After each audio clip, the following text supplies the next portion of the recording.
From the headlines that move us to the plays on the field and the people making a difference. It's news, sports, and stories that keep our community alive. This is the heartbeat of Tampa Bay. I'm Christopher Ingram. And I'm Sarina Fazan. Thank you so much for joining us, everyone. Sarina, I want to introduce to you my friend and our guest here today, Captain John Phillips, who is a candidate for House District running as a Republican in the primary against an incumbent. John, welcome to the show. Thank you so much. I'm happy to be here. It's good to have you. And John, thank you so much for your years of service. You served for more than 30 years, right, in the U.S. Coast Guard. So we never have proper words of thanks for people who've served in our military. It's always an awkward position to be thanked for my service, but I usually respond with, I enjoyed every bit of it. Aww. And then on top of that, I add with a caveat, maybe not the first 2 years. Anybody that served kind of knows where I'm going with that, especially if they were enlisted. That's cool. But yeah. So you are Captain John Phillips on the ballot. Captain Phillips. And the captain is from quotation. I have to be very clear about that because I was not the rank of a captain. I was the rank of a Chief Warrant Officer 4. So that's a whole different thing. Okay. So but the nickname stems from I was commanding officer of 4 different units, and I was also officer in charge. Officer in charge designation is limited to enlisted personnel, but when you make Chief Warrant Officer, you become an officer, and then with the title of officer, when you're the commanding officer of a unit, especially a ship, well, you're the captain. Actually, only a ship. Yeah, right. Like it's good morning, captain. And captain on the bridge, and so on. Yeah, that's so cool. That's where like most. I joke.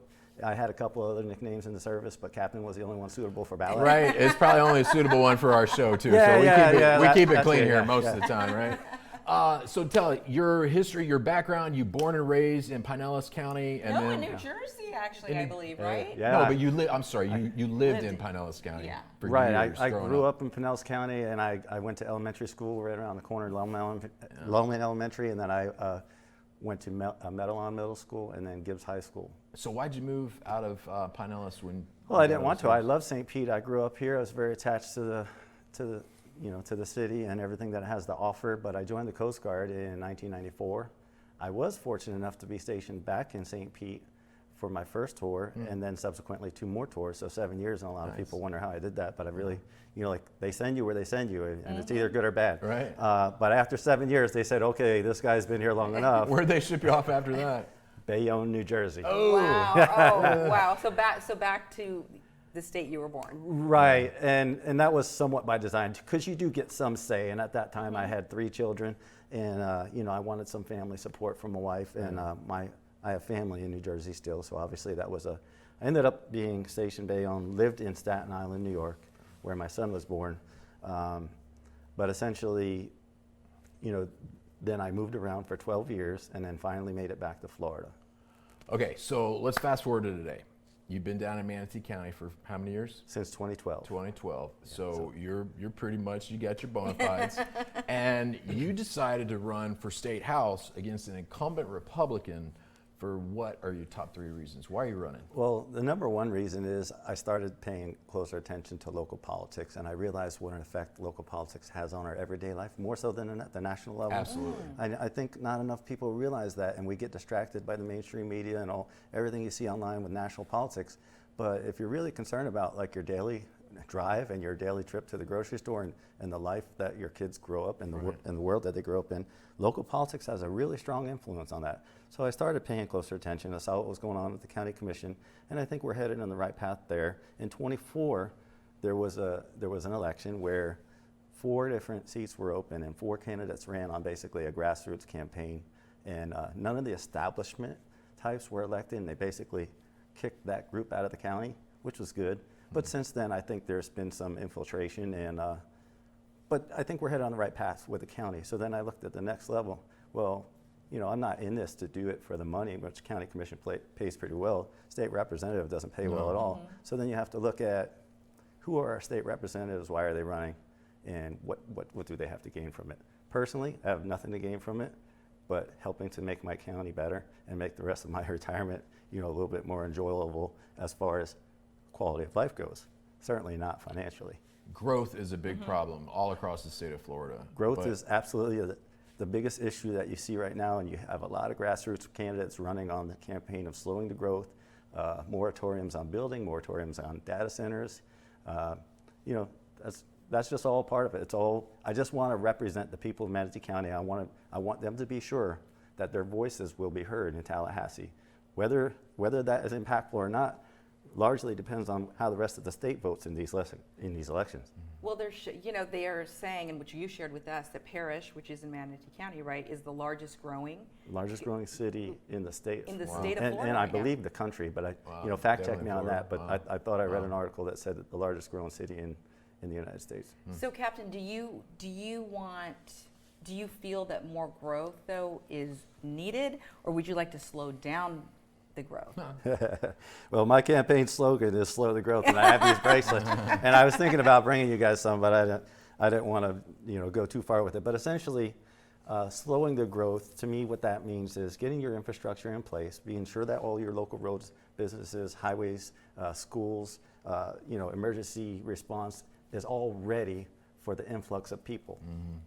Build the infrastructure before you build the houses. Well, it used to be a requirement. There used to be the Florida Growth Management Act, which was passed in 1985, that required concurrence. And concurrence is essentially that, getting all your infrastructure in place. In 2012, they passed the Community Growth Act. I always say there's powers in words. Community growth, how do we make the community grow? Well, we make it easier. We eliminate the requirement for concurrence, and we do a couple other breaks here and there. And then you fast forward to 2025, you have the SB 180, which is a bill that was passed titled Emergencies, like literally the title of the bill. Right. But there's some language in there that just makes it easier for the developers to do essentially what they want with rezoning and building, and it limits the local home rule. And they don't pay a dime, basically, for all of the things that their developments are going to impact. I wouldn't say that they don't pay a dime, but I definitely agree that they don't pay their fair share. And I think what a lot of people don't realize is that gets passed on. Right. You get your CDDs, which is essentially an additional tax to your primary tax. And then you have, they sell these communities and they advertise these HOA fees and dues, and they kind of keep the CDD kind of quiet. And then Until the tax bill comes. and then once the HOA is handed over to the community, they're like, guess what? All those line items that we had on your budget, those were grossly undercut. So now not only are you going to pay it, but you're going to pay to catch up, but you're also going to pay an increased rate. So there's a lot of shady business, shady tactics going on, and at the end of the day, the developers are the ones benefiting and the taxpayers are the ones taking the hit. Did you imagine that you would ever run for office?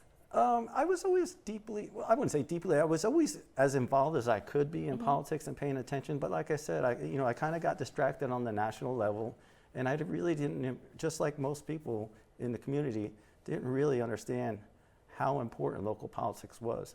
But once I started digging in, I said, okay, well, I have the opportunity here because I'm a retired veteran and I don't need the money, and I'm used to being away from home for at least 2 months at a time. So a requirement of the state. and I've been told that I'm going to get stuck in the basement, and I say, well, I was a non-rate on a 210-foot cutter, and I stayed in deck berthing in what they call the ghetto, which is 3 racks that are closer together than we are, with 6 guys living in this little corner. You start out there and you move up, but essentially, put me in the basement. That's fine. So I have the capability and the willingness to do it instead of just sitting back and maybe being like a social media justice warrior or complaining or going to the county commission and complaining. I want to actually work with the county commission to get their voices heard in Tallahassee. All right, I got a question for you. You're wearing your Tampa Bay Rays shirt. I wore this for you guys. You wore that just for me. I wanted more of a connection to your show, Tampa Bay, than the Rays. But I'm a Rays fan. Okay, I'm a Rays fan too, but I have just very distinct opinions about taxpayer funding for billion-dollar sports stadiums that benefit billion-dollar owners that own a private corporation. What's your take on, should we be giving the Rays any state funds or state assets in order to build a stadium?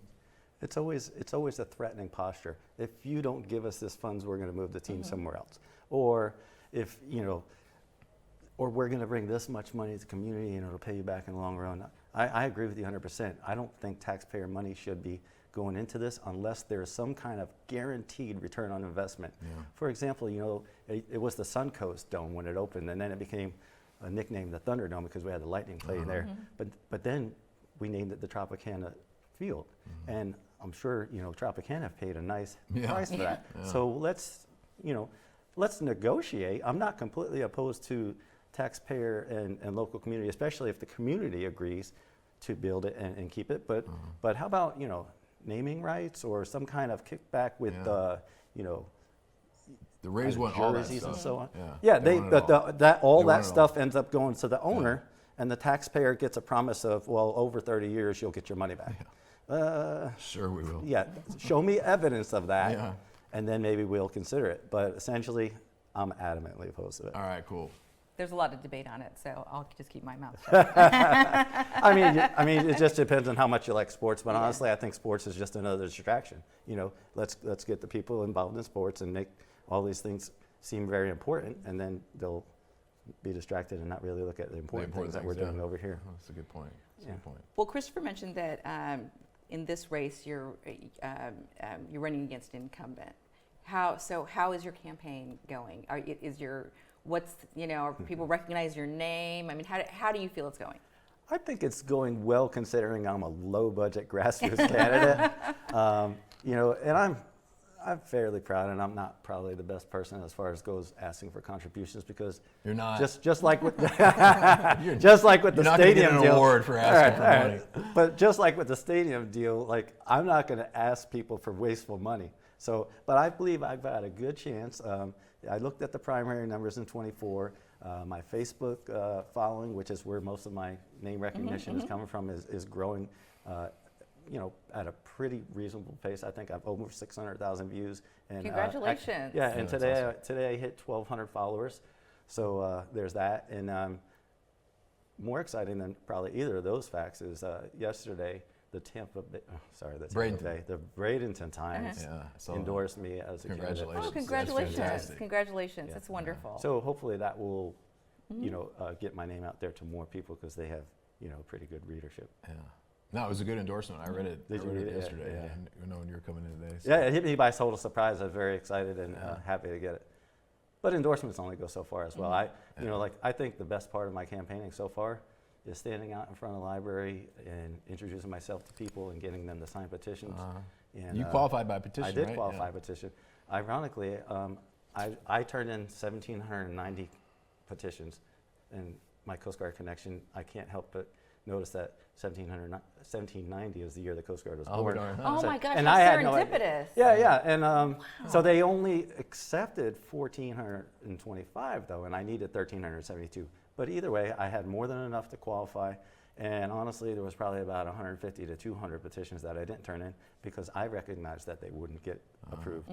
But in the process, you know, you're asking people to do something. You don't want to be too nitpicky, like, oh, make sure you sign this properly, and make sure that date's there or whatever there.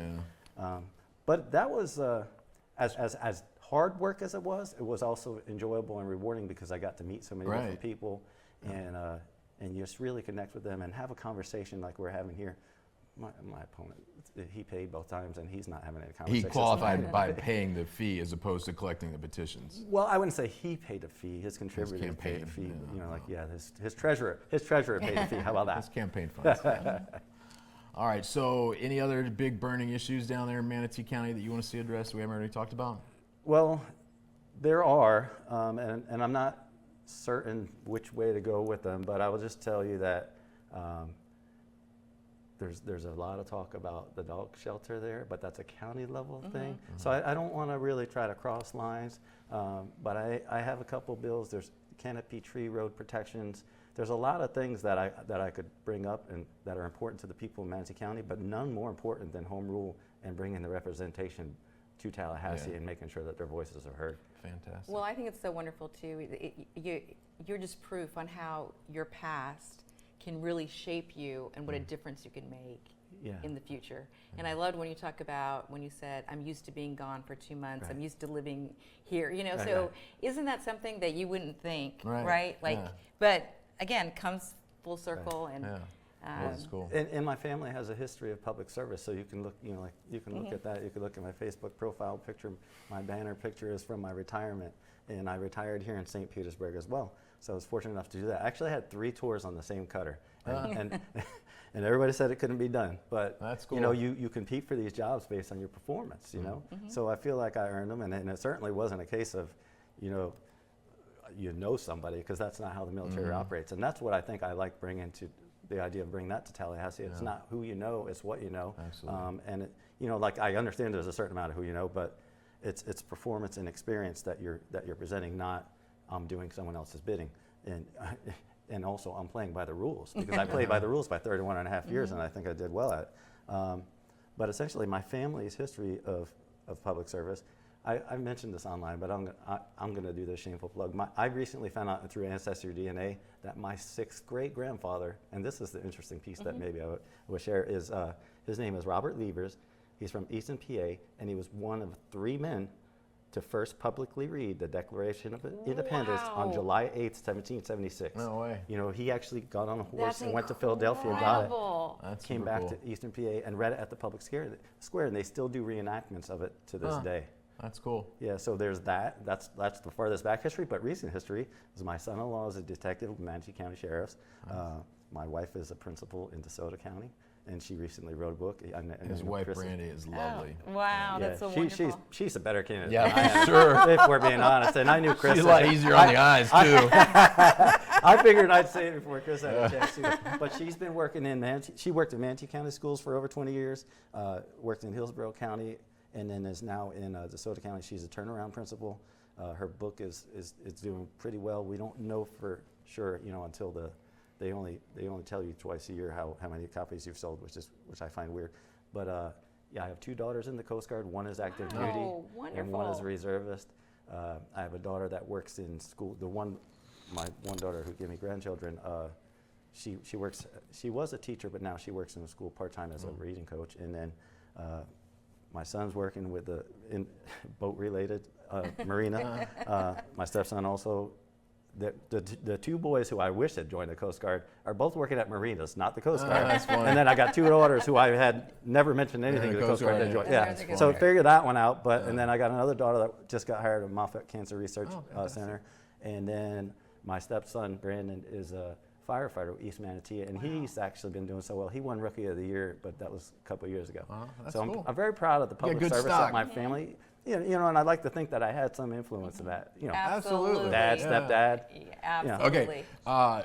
Shameless plug. You mentioned your wife's book. You got to tell us the name of it. Maybe anybody wants to get online and find it. It's Emotionally Intelligent School Leadership, Leading with Heart, Transforming with Purpose. And her name on her book, her author name is Brandy Tackett. You can find her on Amazon or Routledge Publishing. Brandy Tackett. Tackett. And tell us the name of the book again. Emotionally Intelligent School Leadership, Leading with Heart, Transforming with Purpose. So the first part is the main Emotionally title. Intelligent School Yeah. Leadership. Yeah. You can probably find it that way. Okay. And then shameless self-promotion for your website, your Facebook page, anything else you want to share with us? Absolutely. www.johnphillipsforhouse.com. JohnPhillipsForHouse.com. And that's where you'll find out about all my career. I even posted some of my awards if anybody's interested. I'm not good at self-promotion, but I don't want anybody questioning my, the title. Right. And I've mentioned some of the places I've been, all the policies and stuff that I stand behind. And then on my Facebook page, John Captain Phillips for House, you'll find a lot of local politics and local issues that are important to people to kind of build that local network, and also how that works with the state. For example, today I made a post about the candidate oath for write-in candidates. I don't know if many of the viewers are watching this know this, but if you have 2 candidates of the same party or more and not opposition, that creates an open primary in Florida. So the loophole to fixing that open primary is you either have a write-in candidate or you have some puppet candidate declare Right. on the other party So who it has no closes chance the of winning. primary. And that closes the primary. So there's posts about things like Yeah. that. So you can find that stuff on my Facebook page. All right. Well, fantastic, John. We appreciate it. It's a coup that you got Captain on the ballot. Yeah, You're going I to be John love it. Captain Phillips. I love it. If people don't know anything about you or your opponent, they'd be like, I think I'm going with the Captain. So I did get a call from the supervisor of elections the other day, and it was one of those canned calls that goes out to every candidate who has a nickname on the ballot. And it said, there's a chance that your nickname may not make the ballot. Oh, really? And I had a conversation with the gentleman, and I understand he was just doing his job, but it was like, do I get any say in that matter? Do I get to provide evidence that this nickname is legitimate? For example, there's one candidate in the House race, and he's got Batman as his nickname. Oh, no way. So I'd like Was to that on see- the ballot? No, but it's listed on the state website. Yeah, so I thought you'd already qualified with that on the ballot. So it might not happen, 'cause I was mistakenly really thought I impressed by did as that. well. I was impressed that happened, but yeah, I thought it was a little sus. I only mistakenly believed that because when I qualified, It was they part of it. changed it. It said John it Phillips says that before, on the and then they website. added it. So now they'll have to take it away. You know, those. Either way, you're still the captain. Yeah. All right, hopefully, John. hopefully people can remember Yeah. John Captain Phillips, and if the captain's not there, they still remember the Phillips. So we'll see. Absolutely. Thank you, Captain. We wish you the best. I appreciate it. Thank you. Every story shared Adds another heartbeat to Tampa Bay. from courage to community. We are so proud to tell the stories that keep our neighborhood strong. Thanks for watching The Heartbeat of Tampa Bay. Awesome. Good job, man. Yeah. Appreciate it. So great having you.